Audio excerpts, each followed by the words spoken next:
Good morning friends. आज का जो टॉपिक है वो है developmental issues sustainable development agenda 21, जिसे हिंदी में विकासात्मक मुद्दे सतत विकास एजेंडा 21 कहा जाता है। तो विकासात्मक मुद्दे क्या हैं? तो सबसे पहले हम लोग विकासात्मक के बारे में पढ़ेंगे। तो विकास जो शब्द है उसका तात्पर्य ही है जिसमें कुछ भी विकसित होता है या विकसित होने वाला होता है। मतलब किसी भी चीज़ का विकास होना ही विकासात्मक कहलाता है। भारत के लिए विकास के मुद्दे सबसे महत्वपूर्ण मुद्दे माने गए हैं। विकास के मुद्दे किसी देश के विकास में मुख्य बाधा होते हैं। तो जो भारत जैसे किसी भी देश के लिए अगर विकास का कोई मुद्दा अगर उठाया जाता है तो उस देश के विकास का सबसे बड़ी बाधा वो मुद्दा ही होगा। इन विकास मुद्दों को संबोधित करते सरकार एक ऐसी योजना विकसित कर रही है या कर सकती है जो सभी ज़रूरतों को पूरा कर सके। भारत में विकासात्मक मुद्दे, तो हम लोग पढ़ेंगे कि भारत का जो विकासात्मक मुद्दा है वो क्या है। किसी भी विकासशील देश के लिए सबसे महत्वपूर्ण समस्या में से एक गरीबी है। और ये सही बात है, अगर जिस देश में गरीब ज़्यादा रहते हैं उस देश का विकासशील धीमी रहता है। मतलब वो विकसित जल्दी नहीं कर सकता है, क्योंकि किसी भी देश को विकसित कौन करता है? वहाँ के जनता करते हैं। और वहाँ के जनता ही अगर गरीब रहेगी तो उस देश का विकास कैसे होगा?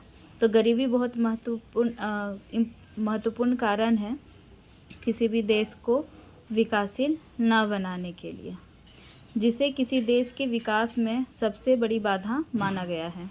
भारत दुनिया के सबसे तेज़ी से विकास करने वाली देशों में से एक है, लेकिन भारत को अपने विकास में गरीबी की समस्या का भी सामना करना पड़ रहा है। भारत जो है वो विकास कर रहा है, लेकिन इसको बहुत विकास करते करते ही इसे बहुत कुछ चीज़ों का सामना करना पड़ रहा है, जिसमें से एक सबसे बड़ी चीज़ क्या है? गरीबी। भारत में गरीबी ज़्यादा है। गरीबी का अर्थ है भोजन, कपड़े और आवास जैसी बुनियादी आवश्यकताओं के बिना। तो गरीबी से क्या तात्पर्य है? जिसके पास भोजन, कपड़े और आवास ना हो वो गरीबी अंतर्गत के अंदर आता है।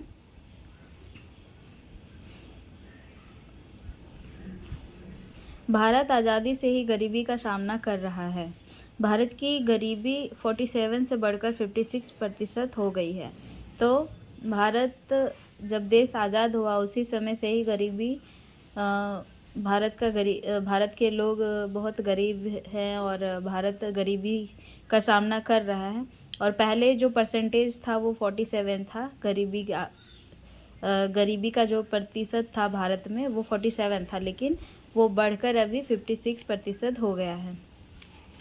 कई ऐसा देखा गया है कि 1974 से 2000 के बीच गरीबी दर से 53% की गिरावट आई है और फिर 56% बढ़ गया था, लेकिन अभी 1974 से लेकर अभी 2000 तक में जो गरीबी दर है, जो परसेंटेज है, वो घट के अभी 53% हो गई है। भारत में विकासात्मक मुद्दा, तो भारत का जो विकासात्मक मुद्दा है वो क्या क्या है? बुनियादी ढांचे का मुद्दा, जातिवाद, अज्ञानता और अशिक्षा, अधिक जनसंख्या, संसाधनों का अभाव, सत्ता का दुरुपयोग। तो सबसे पहले हम लोग जानेंगे बुनियादी ढांचे का मुद्दा के बारे में। भारत की अर्थव्यवस्था और विकास बिजली, गैस, तेल, विमानन, सड़कों पर निर्भर है। खराब सड़क, बंद हवाई अड्डों, बिजली की समस्याओं, गैसों और तेलों उद्योगों में प्रबंधन खराब होने के कारण विकास की गति को कम कर देता है। भारत की परिवहन व्यवस्था लोगों के लिए आरामदायक नहीं है, इसलिए लोग निजी वाहनों का उपयोग करके और उनके परिवहन पर बड़ी रकम खर्च करने के लिए मजबूर हैं। तो ये सही बात है, भारत का जो भी रोड है या फिर बिजली व्यवस्था है ये इसमें काफ़ी ख़राब है, बहुत ही ज़्यादा ख़राब है। यहाँ की सड़कें अच्छी नहीं हैं, जिससे लोगों को प्रॉब्लम होता है, जिससे उद्योग में भी जब सामान का आयात निर्यात होता है तो उन लोगों को भी काफ़ी दिक्कत होता है। और सड़कें अच्छे नहीं होने के कारण लोग अपने निजी वाहन का प्रयोग करने में मजबूर हैं। लेकिन धीरे धीरे डेवलप हो रहा है और रोडें बनना स्टार्ट हो गया है। अब देखिए अब कब तक बनेगा। दूसरा है जातिवाद। जाति व्यवस्था समाज में लोगों को अलग करती है और उन्हें रोजगार की तलाश में अपनी जाति से बाहर जाने की अनुमति नहीं देती है। निचली जाति के व्यक्ति को व्यवसायी या व्यापारी बनने की अनुमति नहीं दी जाएगी। यह गरीबी को और गरीब और अमीर को और अमीर बनाती है। यह असंतुलित और अनुसूचित व्यवस्था गरीबों का एक और प्रमुख कारण है। जातिवाद भी भारत का एक मुद्दा रहा है। यहाँ पे भारत में ऐसे बहुत सारे ऐसी स्थिति बनी है कि जाति के कारण यहाँ पे आंदोलन भी हुआ है झारखंड में, भारत में। तो जातिवादी एक बहुत बड़ा मुद्दा है। नंबर 3, अज्ञानता और अशिक्षा। अशिक्षा भी लोगों में अज्ञानता का कारण बनती है। वे किसी भी आधुनिक समाज द्वारा प्रदान किए जाने वाले सभी अवसरों में शामिल नहीं हो पाते हैं तथा इन अवसरों से अनजान रह जाते हैं और अपना जीवन अभाव में बिताते हैं। तो अज्ञानता और अशिक्षा के कारण भारत में अगर कुछ नीतियाँ लाई जाती हैं या फिर कुछ योजनाएं लाए जाते हैं नागरिकों के लिए, लेकिन लोगों में अज्ञानता के कारण, अशिक्षा के कारण वो जान नहीं पाते हैं कि सरकार उनके बेनिफिट के लिए, उनके प्रॉफिट के लिए क्या क्या योजनाएं लाए हैं और इस तरह से वो लाभ नहीं उठा पाते हैं और गरीब के गरीब ही रह जाते हैं। नंबर 4, अधिक जनसंख्या। किसी भी स्थान पर अधिक जनसंख्या होने से रोजगार क्षेत्र में प्रतिस्पर्धा बढ़ जाती है। बहुत से लोग बहुत कम काम पर ध्यान देने लगते हैं और वे प्रतिस्पर्धा के पीछे लगे रहते हैं। प्रतिस्पर्धा करने के बाद बहुत कम लोग को रोजगार मिल पाता है और बाकी लोगों को बेरोजगार जैसी समस्याओं का सामना करना पड़ता है। तो अधिक जनसंख्या होने के कारण कंपटीशन भी एक दूसरे में बहुत ही ज़्यादा बढ़ गया है और कंपटीशन होने के कारण लोग कंपटीशन में बहुत ही ज़्यादा ध्यान दे रहे हैं।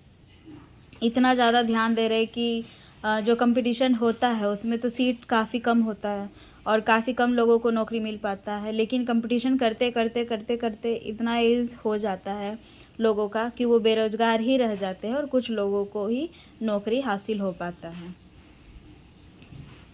नंबर 5, सत्ता का दुरुपयोग। जब सत्ता का दुरुपयोग किया जाता है तो उसका दृष्टिकोण हमेशा अभिजात वर्ग के पक्ष में, वंचितों और गरीबों की पक्ष में पक्षपाती होता है और वह कभी भी वंचितों और गरीबों की मदद नहीं करता है।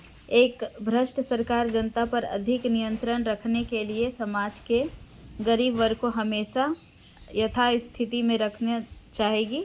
यह भ्रष्ट देशों में गरीबी का एक प्रमुख कारण है। तो सत्ता का दुरुपयोग सही बात है। अभी जैसे कि हमारा जो झारखंड ही है, हमारे झारखंड में क्या होता है कि जो भी सत्ता पर बैठता है उसका दुरुपयोग ही करता है। वो इतना ही दुरुपयोग करता है कि अभी देखिए हेमंत सोरेन ही हो गए, वो अपना सत्ता का किस तरह से दुरुपयोग किए और वो सबके सामने नज़र भी आ गया जब ईडी ने छापा मारी की उसके घर जाके। तो ये पता चल गया कि किस तरह से दुरुपयोग करता है। वो जनता का पैसा लूटता है और पैसा बनाता है अपना। तो इस तरह से इन लोग सत्ता का दुरुपयोग करता है। जब भी सीट मिल जाता है, जब भी सत्ता हासिल हो जाता है तो उसका दुरुपयोग करके अपना पैकेट भरता है और काला धन को जमा करता है। सतत विकास एजेंडा 21। अब हम लोग जानेंगे कि सतत विकास क्या है और एजेंडा 21 क्या है। यह एक घोषणा है जिसे 1992 में ब्राज़ील के रियो डी जेनेरो शहर में संयुक्त राष्ट्र पर्यावरण और विकास के लिए अध्यक्षों द्वारा बनाया गया था और स्वीकृति प्रदान की गई थी। तो ये क्या है? ये घोषणा है।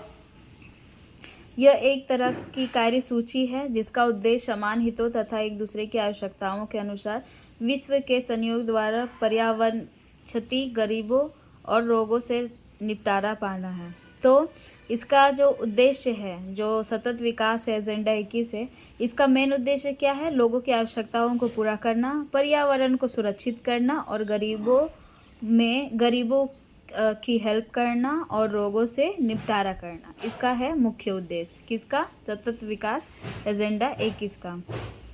एजेंडा 21 वैश्विक, राष्ट्रीय एवं स्थानीय आधारों पर उठाए जाने वाले कदमों को सूचीबद्ध करता है, जिससे भविष्य में पृथ्वी पर जीवन और अधिक टिकाऊ एवं अस्थायी हो सके। तो ये वैश्विक, राष्ट्रीय एवं स्थानीय आधारों पर भी ये वैश्विक, राष्ट्रीय पर काम करता है। ये भविष्य के लिए काम करता है। भविष्य के लिए क्या काम करता है? ताकि पृथ्वी पर जीवन अधिक समय तक रह सके और टिकाऊ हो सके और अस्थायी हो सके। पर्यावरण एवं विकास पर संयुक्त राष्ट्र सम्मेलन में एजेंडा 21 में पर्यावरण की सफाई और पर्यावरण के अनुकूल विकास को प्रोत्साहित करने के लिए वैश्विक रणनीतियों के रूपरेखा दी गई है। वनों पर सिद्धांतों का विवरण, जिसका उद्देश्य दुनिया के तेजी से लुप्त हो रहे उष्णकटिबंधीय वर्षा वनों को संरक्षित करना है। एक गैर बाध्यकारी कथन है जिसमें सिफारिश की गई है कि राष्ट्र विकास के प्रभाव की निगरानी और आकलन करे। तो ये एजेंडा भी सही है, क्योंकि अभी देखिए, अभी पहले आज अभी जितना गर्मी का भी मौसम चल रहा है, तो अभी जितना गर्मी है उतना पहले नहीं होता था। तो इस तरह से अगर गर्मी बढ़ता गया तो आने वाले 10 सालों में, 15 सालों में, 20 सालों में इतनी 50 डिग्री सेल्सियस से अधिक हो जाएगा, 55 हो जाएगा, अगर 60 हो जाएगा, इतना डिग्री अगर होने लगेगा गर्मी में, तो फिर लोग क्या होंगे? यहाँ पे जल के मर जाएंगे। तो इसीलिए एजेंडा 21 को लाया गया है, ताकि पर्यावरण का सुरक्षित कर सके और इसमें जीवन को अधिक समय तक रखने के लिए, अधिक समय तक टिकाऊ बनाने के लिए इस पे कार्य किया जा रहा है।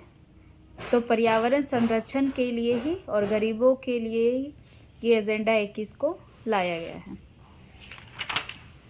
तो ये है हमारा विकासात्मक मुद्दे और सतत विकास के एजेंडा 21। तो अगर आप चाहते हैं कि इसी तरह से मैं और भी वीडियो लाते रहूं, तो मेरे चैनल को सब्सक्राइब करें, और जब आप सब्सक्राइब करोगे मेरे चैनल को, तो आपके पास एक नोटिफिकेशन आएगा जब मैं नेक्स्ट कोई भी वीडियो डालूँगी, तो फिर उसका आप फ़ायदा उठा सकते हैं।